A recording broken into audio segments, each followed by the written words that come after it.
This is Andi Purewal for ID Boxing. We're here in Sheffield, and of all places, I'm joined by Ebanie Bridges. Ebanie, firstly, how are you? I'm good, thank you. Good to be up north. I love it up here. Good to hear it. Obviously, nothing announced with regards to your career as of yet. Before I start to prod and probe, what can you update people on? Not much. Yeah. I don't know much.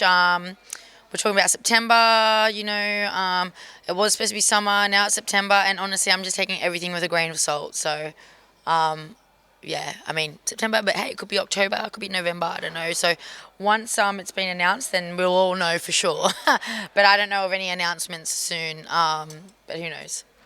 On the back of picking up that IBF title, Ebony, did you, or do you rather, feel a sense of frustration that maybe you haven't been able to build on that and build some momentum?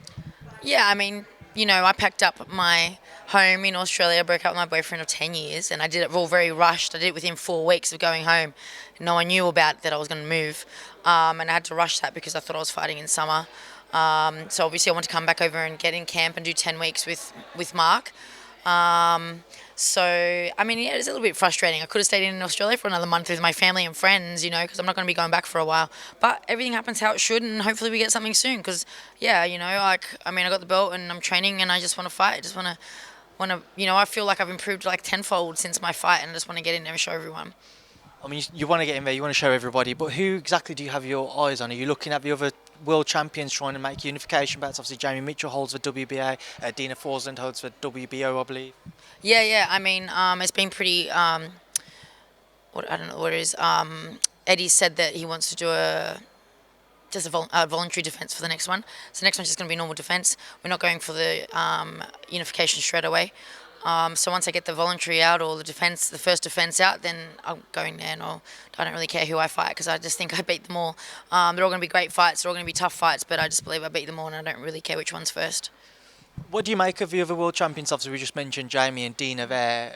What type of challenges do you think they'd pose to you, if any at all? I mean, they've all got their own things, you know what I mean? Like, I can sit here and break them all down, but they're all champions. They're all world champions, They're all experienced. Dina's obviously, she's well experienced. I think she was a world champion at super bantam as well. Jamie Mitchell's great. She's very skilled. And then you got Luna from Mexico, amazing. WC champ, she's incredible as well. They're all good. They're all going to be challenging in their own ways, but I'm going to be even more challenging. They're going to be in a big shock, just like everyone is when they get in a ring with me. So I think I'm excited for it all. It's all going to be exciting, and I'm looking forward to it.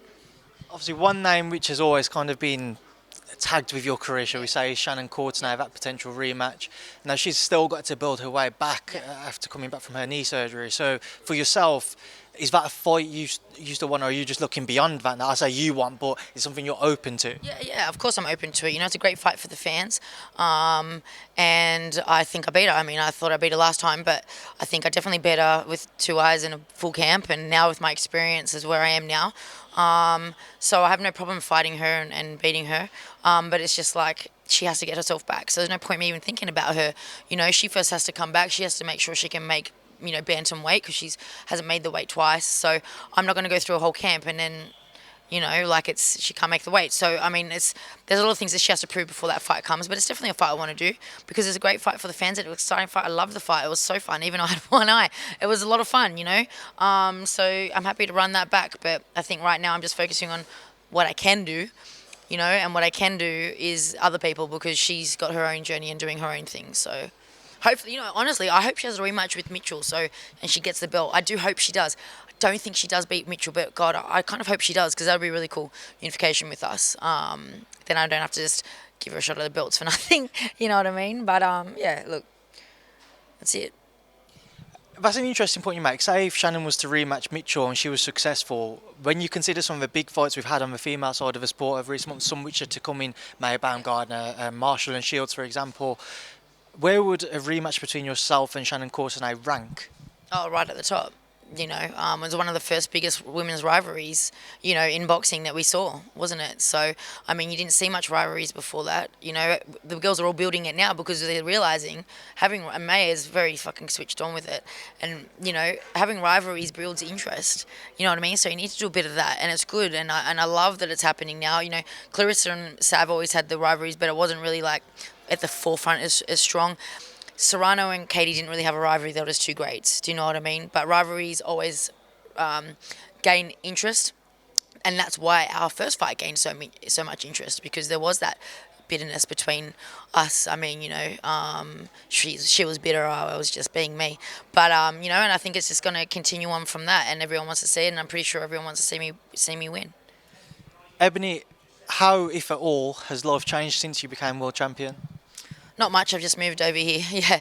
I've just moved over to the UK because I just believe that for me to keep going further and for me to be unified and undisputed, I need to stop globe hopping, because that's what I was always doing. My last fight was the first fight that I flew over 8 weeks out, but I just know that if I stop globe hopping, I'm just going to be better and better. I mean, I don't mind going over the pond to America. It's not much compared to Australia, but I wasn't actually doing that. I was going from Australia to Philly, from Philly to the UK, and then all around the world. So I've just had to make that sacrifice of home, like I said, my partner and everything, because I have a goal of what I want to do, and I just want to make the best of it.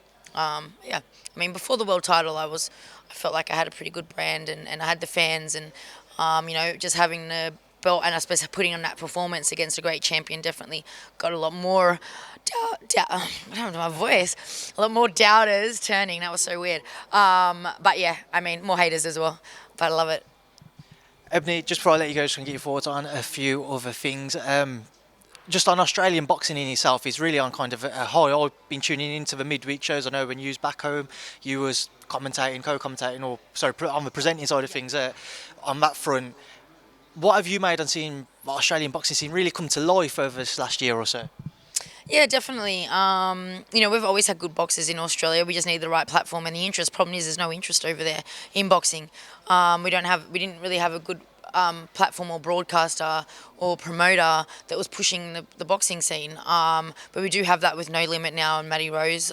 He's doing really well, but it's taken a while to get there, because for the last 5 years he was using footballers, like rugby players, as a mains just to get people interested, because people just aren't interested in boxing over there. How can you make money when you don't have fans? How can you pay fighters when there's no one tuning in, right? So then they had to build up and get the interest back into the boxing and build their boxing stars through the whole rugby thing. But now it seems to be a bit more of a turnaround. Now the rugby players are being like the co-mains, and we have Tim Zhu, and we've got other good fighters over there. And obviously with Matchroom going over there, signing Liam Paro, one of my favourite boxers, Brock Jarvis, another one of my favourite. These guys are amazing. I think Matchroom's really snapped up some great Australian boxers. So yeah, I mean, it's good. It's growing, and with Matchroom obviously injecting over there, that's going to bring more global eyes, because before that, I mean, we weren't really seeing much of Australian boxing. People knew me because I injected myself over here, but no one really knew the Australians, because where was the promoters? Who's going to watch Fox Sport on a Wednesday night, which is not even Wednesday night for you guys. It's like, I don't even know what weird time it is that those fights are, So, but yeah, it's definitely building. We're getting more on the scene. Got a lot of champions, and I feel like we're all IBF champions. You got Jaya Patea, we got me, you got Neeks. I think there's a couple others, but yeah, I mean, it's growing and it's good. Matchroom obviously planning on putting a show on out in Australia as well. Have you spoken to Eddie about having some form of a homecoming, effectively, and boxing on one of those cards? Yeah, and I've just literally moved over here. I have no interest in going back home, and he knows that, and that's why I wasn't really offered on the card, because I didn't move my whole life over here. Like I said, within 4 weeks, I was home for 4 weeks, rushed over here to then go back. It's not going to happen. So, yeah, I think here's where I want to be. My trainer's here, my camp's here, my fans are here. So, yeah, I'll go back to Australia maybe when I have all the belts and do a homecoming. But right now I'm focused on staying put, not globe hopping, and winning all the fights. Just 2 fights I want to get your thoughts on before I let you go. Shields, Marshall, when that comes around, what's your take? This is a really hard fight for me to judge, and that's why I'm really excited to watch it, because I do believe I don't know if it's a 50-50 fight. I just believe that it can go 2 ways. It's either Clarissa by points or Savannah by knockout. Can Savannah land on Clarissa clean enough to knock her out? And can Clarissa avoid those punches to keep to make the distance to gain those points. So I know we'll find out. But I'm swaying towards Clarissa. She has a lot more experience. She's fought the better opposition. All her oppositions have had camps. They're all being prepared. Savannah has had lesser opposition. A lot of her fighters had no camps because they're like late minute stuff. So she doesn't really have that high experience in that sense. Not cancelling anything out that she's not skilled, because she's very skilled, but it might be a little bit different when she's going against a champion that has a full camp. So who's as slick as Clarissa. But, I think they're both extremely good. They're both very capable of winning, and I can't wait for that fight to come around. Final one on that undercard, Maya Baumgardner again. What is your take? I just think that Maya, his toolbox is too big for Alicia Baumgardner. I just think the way she's developed, or her team has developed her career and her skill set, she's been in with every single fighter style. She's got all the experience. She can fight in, she can fight out, she can box, she can slug, she can take a punch. Like we've seen her do everything, and she's her work rate is second to none. And I just think that Alicia, even though she did that great knockout with Terry, and she looked very composed and slick and beautifully balanced in the last fight, she looked very nice. It was very aesthetic to watch. That opponent that she fought, that Argentinian, wasn't really at the level, the caliber of Maya, a hungry, unified champion. You know what I mean? And